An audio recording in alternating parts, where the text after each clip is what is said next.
Hi hello ನಮಸ್ತೆ. ನಾನು ನಿಮ್ಮ Chaitra Pratap. Welcome back to my YouTube channel. Friends, I hope ನೀವೆಲ್ಲ ಚೆನ್ನಾಗಿದ್ದೀರಾ ಅಂತ ಭಾವಿಸ್ತಾ ಇವತ್ತಿನ ವ್ಲಾಗ್ನ ಶುರು ಮಾಡ್ತಾ ಇದ್ದೀನಿ. ಇನ್ನು ಇವತ್ತಿನ ವ್ಲಾಗ್ ಬಂದು ನನ್ನ ಒಂದು ಡೈಲಿ ರೊಟೀನಲ್ಲಿ ನನ್ನ ಮಾರ್ನಿಂಗ್ ರೊಟೀನ್ ಯಾವ ರೀತಿ ಇರುತ್ತೆ ಅನ್ನೋದನ್ನು ಈ ವ್ಲಾಗಲ್ಲಿ ಶೇರ್ ಮಾಡ್ತಾ ಇದ್ದೀನಿ. ಪ್ರತಿಯೊಬ್ಬರಿಗೂ ಮಾರ್ನಿಂಗ್ ಟೈಮ್ ಏನಿದೆ ಅದು ಒಂದು ರೀತಿ ಬ್ಯುಸಿ ಶೆಡ್ಯೂಲ್ ಅಂತಲೇ ಹೇಳ್ಬೋದು. ಮಾರ್ನಿಂಗ್ ಟೈಮ್ ಮಾತ್ರ ಯಾವುದೇ ಕಾರಣಕ್ಕೂ ವೇಸ್ಟ್ ಮಾಡೋದಕ್ಕಾಗೋದಿಲ್ಲ. ಯಾಕೆ ಅಂತ ಅಂದರೆ ಬೆಳಗ್ಗೆ ಎಲ್ಲ ಕೆಲಸಗಳನ್ನ ಮುಗಿಸಿ ಆಫೀಸ್ಗೆ ಹೋಗೋರು ಇರ್ತಾರೆ, ಸ್ಕೂಲಿಗೆ ಕಳಿಸೋ ಅಂಥದ್ದು ಇರುತ್ತೆ, ಮನೆಯಲ್ಲೇ ವರ್ಕ್ ಮಾಡೋ ಅಂಥದ್ದು ಇರುತ್ತೆ. ಹಾಗಾಗಿ ಬೆಳಗ್ಗೆ ಟೈಮ್ ಮಾತ್ರ ವೇಸ್ಟ್ ಮಾಡೋದಕ್ಕೆ ಆಗೋದಿಲ್ಲ. ಯಾಕೆಂದರೆ ಮನೆ ಕೆಲಸಗಳೆಲ್ಲ ಆದಷ್ಟು ಬೆಳಗಿನ ಟೈಮಲ್ಲೇ ಕಂಪ್ಲೀಟ್ನ ಮಾಡ್ಕೊಬೇಕಾಗತ್ತೆ. ನಾನು ಪ್ರತಿದಿನ ಹೇಳೋ ಹಾಗೆ 6:30ಗೆಲ್ಲ ಎದ್ದು ಮೊದಲು ನನ್ನ ಮಗನಿಗೆ ಹಾಲನ್ನ ಕಾಯಿಸಿ ಕೊಟ್ಬಿಡ್ತೀನಿ. ಹಾಲು ಕಾಯಿಸಿ ಅವನು ಕೊಟ್ಟ ತಕ್ಷಣ ತುಳಸಿ ಗಿಡಕ್ಕೆ ನೀರನ್ನು ಹಾಕಿ ನಾನು ಸ್ವಲ್ಪ ಬಿಸಿನೀರನ್ನು ಕಾಯಿಸಿ ಕುಡಿದ್ರೆ ಒಂದು ಪಾರ್ಟ್ ಮುಗೀತು ಅಂತಲೇ ಹೇಳ್ಬೋದು.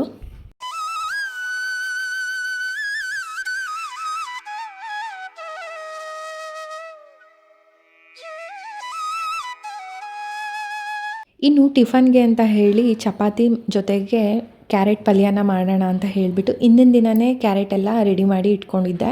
ಅಂದರೆ ಪಲ್ಯಕ್ಕೆ ಏನು ಬೇಕಾಗುತ್ತೆ ಕ್ಯಾರೆಟ್ ಎಲ್ಲ ತುರಿದು ಜೊತೆಗೆ ಕಾಯಿ ತುರಿ ಅದನ್ನೆಲ್ಲ ಹಿಂದಿನ ದಿನವೇ ರೆಡಿ ಮಾಡಿ ಇಟ್ಕೊಂಡ್ಬಿಟ್ರೆ ನಮಗೆ ಬೆಳಗ್ಗೆ ಬೇಗ ಟಿಫನ್ ಮಾಡೋದಕ್ಕೆ ಈಸಿ ಆಗುತ್ತೆ.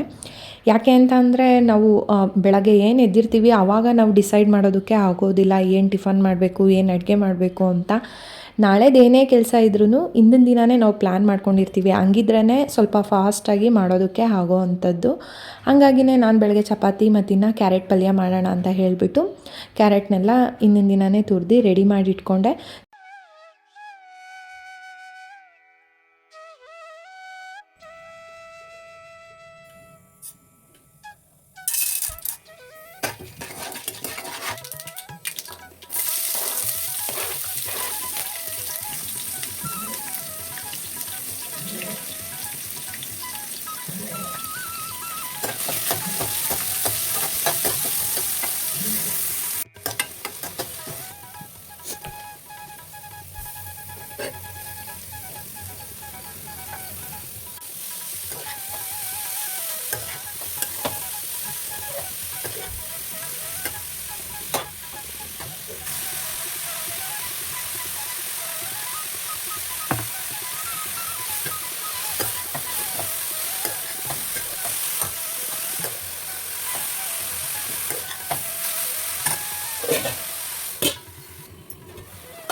ಇನ್ನು ಟಿಫನ್ ಕೆಲಸ ಅಂತೂ ಮುಗೀತು ಅಂತಲೇ ಹೇಳ್ಬೋದು. ಟಿಫನ್ ಮಾಡೋದಕ್ಕೆ, ಲಂಚ್ ಬಾಕ್ಸಿಗೆ ಎಲ್ಲದಕ್ಕೂ ಸೇರಿ ಚಪಾತಿನ ಮಾಡಿಕೊಂಡೆ. ಇನ್ನು ಕೆಲವೊಮ್ಮೆ ಫೋಲ್ಡಿಂಗ್ ಚಪಾತಿ ಮಾಡ್ತೀನಿ, ಇನ್ನು ಕೆಲವೊಮ್ಮೆ ನಾರ್ಮಲ್ ಆಗಿ ಚಪಾತಿನ ಮಾಡ್ಕೊತೀನಿ. ಇನ್ನು ಚಪಾತಿ ಒತ್ತುತ್ತಾ ಹಾಗೇ ಸುಟ್ಕೊತಾ ಹೋಗ್ತೀನಿ. ಯಾಕೆ ಅಂತಂದರೆ ಒಬ್ಬಳೇ ಕೆಲಸ ಮಾಡೋದ್ರಿಂದ ಫಸ್ಟು ನಾನು ಚಪಾತಿ ಎಲ್ಲ ಹೊತ್ತಿಟ್ಬಿಡೋದು, ಆಮೇಲೆ ಸುಡೋದು ಆ ಥರ ಎಲ್ಲ ಮಾಡೋದಕ್ಕೆ ಹೋಗೋದಿಲ್ಲ. ಯಾಕೆಂದರೆ ಟೈಮ್ ಸೇವ್ ಆಗುತ್ತೆ ಅನ್ನೋ ಉದ್ದೇಶ ಅಷ್ಟೇನೆ. ಸೊ ಇನ್ನು ಟಿಫನ್ನು ಸಹ ಅವ್ರಿಗೆ ಹಾಕ್ಕೊಟ್ಟೆ. ಜೊತೆಗೆ ಲಂಚ್ ಬಾಕ್ಸ್ ಎಲ್ಲ ಕಟ್ಟಬೇಕಿತ್ತಲ್ವ, ಹಾಗಾಗಿ ಲಂಚ್ ಬಾಕ್ಸ್ ಎಲ್ಲ ಪ್ಯಾಕ್ ಮಾಡಿ ಒಂದು ಕಡೆ ಎತ್ತಿಟ್ಟಾಯಿತು.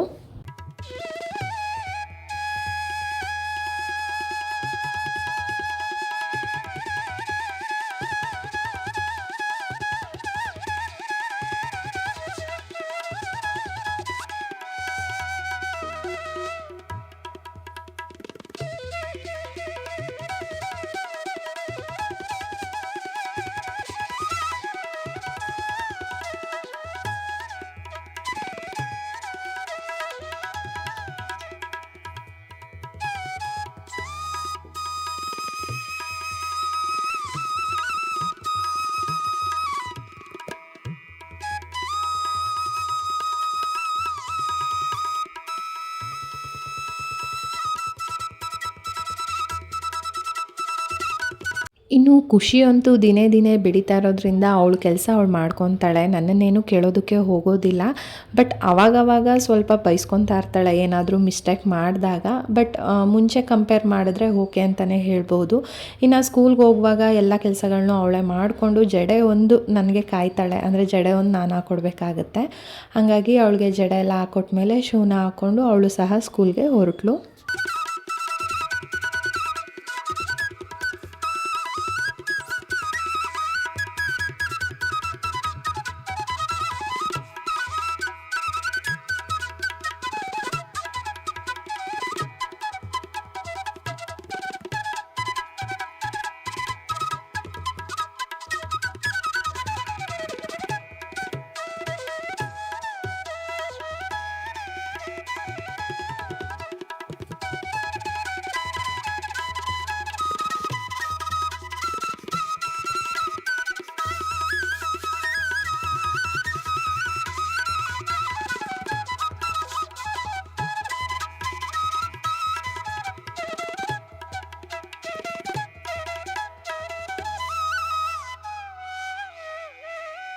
ಇನ್ನು ಖುಷಿನೂ ಸಹ ಸ್ಕೂಲ್ಗೆ ಹೊರಟ್ಲು. ನಮ್ಮನೆಯವರು ಆಫೀಸ್ಗೆ ಹೊರಟ ಮೇಲೆ ನಾನು ಸಹ ಟಿಫನ್ನ ಮಾಡಿ ಪಾಪುಗೂ ಟಿಫನ್ನ ಮಾಡಿಸಿ ಮನೆಯಲ್ಲಿ ಉಳಿದಿರೋವಂಥ ಸಣ್ಣ ಪುಟ್ಟ ಕೆಲಸಗಳನ್ನ ಮಾಡ್ಕೊತಾ ಬಂದೆ.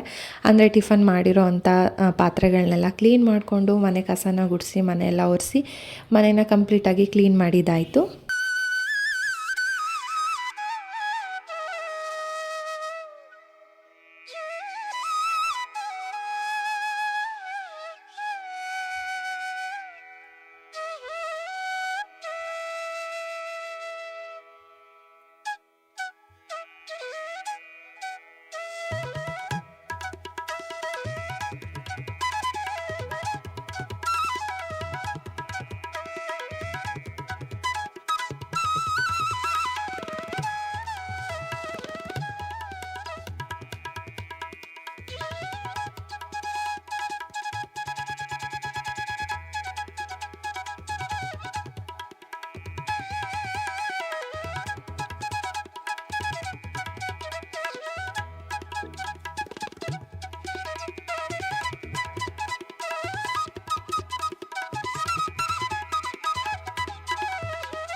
ಇನ್ನು ಕಂಪ್ಲೀಟಾಗಿ ಮನೆ ಕೆಲಸ ಎಲ್ಲ ಮುಗಿತಾ ಬಂತು ಅಂತಲೇ ಹೇಳ್ಬೋದು. ನಾನು ಪಾಪು ಇಬ್ಬರು ಫ್ರೆಶ್ ಅಪ್ ಆಗಿ ಬಂದು ದೇವ್ರ ದೀಪ ಹಚ್ಚೋದಕ್ಕೆ ಎಲ್ಲನೂ ರೆಡಿ ಮಾಡ್ಕೊತಾ ಇದ್ದೆ. ಇನ್ನು ಮಧ್ಯಾಹ್ನದ ಅಡುಗೆ ಅಂತ ಏನೂ ಮಾಡೋ ಆಗಿರಲಿಲ್ಲ. ಅಂದರೆ ಹಿಂದಿನ ದಿನ ನೈಟೇ ಸಾಂಬಾರನ್ನ ಮಾಡಿದ್ದೆ, ಅದಕ್ಕೆ ರೈಸ್ ಮಾಡಿಕೊಂಡ್ರೆ ಆಗುತ್ತೆ. ಹಾಗಾಗಿ ಕಂಪ್ಲೀಟ್ ಕೆಲಸ ಎಲ್ಲ ಮುಗೀತು ಅಂತಲೇ ಹೇಳ್ಬೋದು. ದೀಪ ಹಚ್ಚೋಣ ಅಂತ ಹೇಳಿ ರೆಡಿ ಮಾಡ್ಕೊತಾ ಇದ್ದೆ. ನಾನು ಮನೆ ಒರೆಸುವಾಗ್ಲೇ ಹೊಸ್ಲಿಗೆ ರಂಗೋಲಿ ಎಲ್ಲ ಬಿಟ್ಟು ರೆಡಿ ಮಾಡ್ಕೊಂಡಿರ್ತೀನಿ. ಬಟ್ ಇಲ್ಲಿ ನನ್ನ ಮಗ ಓಡಾಡಿ ಸ್ವಲ್ಪ ರಂಗೋಲೆ ಎಲ್ಲ ಕೆಡಿಸಿಟ್ಬಿಟ್ಟಿದ್ದ. ಅದನ್ನೇ ನನಗೆ ತೋರಿಸ್ತಾ ಇದ್ದ. ಅಮ್ಮ ರಂಗೋಲೆ ಅಳಿಸೋಗಿದೆ ಅಂತ ಹೇಳ್ಬಿಟ್ಟು ಅವನು ತೋರಿಸ್ತಾ ಇದ್ದ. ಬಟ್ ನಾನು ಬಿಟ್ಟಿರೋ ರಂಗೋಲೆನ ಮತ್ತೆ ಏನಕ್ಕೆಲ್ಲ ಅಳಿಸೋದು ಅಂತ ಹೇಳಿಬಿಟ್ಟು ಅದಕ್ಕೇನೆ ಹೂವೆಲ್ಲ ಇಟ್ಟು ದೀಪನ ಹಚ್ಚಿ ರೆಡಿ ಮಾಡಿಕೊಂಡೆ. ಸೊ ಪೂಜೆ ಎಲ್ಲ ಆದಮೇಲೆ ನನ್ನ ತಮ್ಮನೂ ಸಹ ಮನೆಗೆ ಬಂದ. ಸೊ ನನ್ನ ಒಂದು ಕಂಪ್ಲೀಟ್ ಕೆಲಸ ಎಲ್ಲ ಮುಗೀತು ಅಂತಲೇ ಹೇಳ್ಬೋದು. ಇನ್ನು ಇಷ್ಟೆಲ್ಲ ಕೆಲಸ ಮಾಡಿ ಮುಗಿಸೋಷ್ಟ್ರೊಳಗಡೆ ಬೆಳಗ್ಗೆ 11 ಗಂಟೆನೇ ಟೈಮ್ ಆಗಿತ್ತು. ಸೊ ಹಾಗಾಗಿನೇ ಮಾರ್ನಿಂಗ್ ಎಲ್ಲರಿಗೂ ಒಂದು ರೀತಿ ಬ್ಯುಸಿ ಶೆಡ್ಯೂಲ್ ಆಗಿರುತ್ತೆ ಅಂತಲೇ ಹೇಳ್ಬೋದು. ಪ್ರತಿಯೊಬ್ಬರಿಗೂ ಇಷ್ಟು ಕೆಲಸಗಳಂತೂ ಇದ್ದೇ ಇರುತ್ತೆ. ಮನೇಲಿರೋರಿಗೆ ಆಗಿರ್ಬೋದು ಅಥವಾ ಕೆಲ್ಸಕ್ಕೆ ಹೋಗೋರಿಗೆ ಆಗಿರ್ಬೋದು. ಕೆಲ್ಸಕ್ಕೆ ಹೋಗೋರು ಇನ್ನೂ ಸ್ವಲ್ಪ ಬೇಗನೆ ಮಾಡ್ಕೊಂಡ್ಬಿಡ್ತಾರೆ. ಸೊ ನಾವು ಮನೇಲಿರೋದ್ರಿಂದ ಸ್ವಲ್ಪ ನಿಧಾನವಾಗಿ ಇಷ್ಟೆಲ್ಲ ಕೆಲಸಗಳನ್ನ ಮಾಡ್ಕೊತಾ ಬರ್ತೀವಿ. ಸೊ ಇದಾಗಿತ್ತು ನನ್ನ ಒಂದು ಮಾರ್ನಿಂಗ್ ರೂಟೀನ್ ವ್ಲಾಗ್. ನೀವೆಲ್ಲ ವೀಡಿಯೋನ ಪೂರ್ತಿಯಾಗಿ ನೋಡಿದ್ದೀರಾ ಅಂತ ಭಾವಿಸ್ತೀನಿ. ನಿಮಗೇನಾದರೂ ಇಷ್ಟ ಆಗಿದರೆ ದಯವಿಟ್ಟು ಲೈಕ್ ಮಾಡಿ. ಸಬ್ಸ್ಕ್ರೈಬ್ ಮಾಡ್ಕೊಳ್ದಲ್ಲ ಯಾರೆಲ್ಲ ಚಾನಲ್ನ ನೋಡ್ತಿದ್ದೀರಾ ದಯವಿಟ್ಟು ಚಾನಲ್ನ ಸಬ್ಸ್ಕ್ರೈಬ್ ಮಾಡ್ಕೊಂಡು ನೋಡಿ. ಮತ್ತೆ ಇನ್ನೊಂದು ವ್ಲಾಗ್ ಜೊತೆ ಸಿಗ್ತೀನಿ. ಅಲ್ಲಿವರೆಗೂ ಸಿ ಯು. ಬಾಯ್ ಸ್ನೇಹಿತರೆ. Thank you.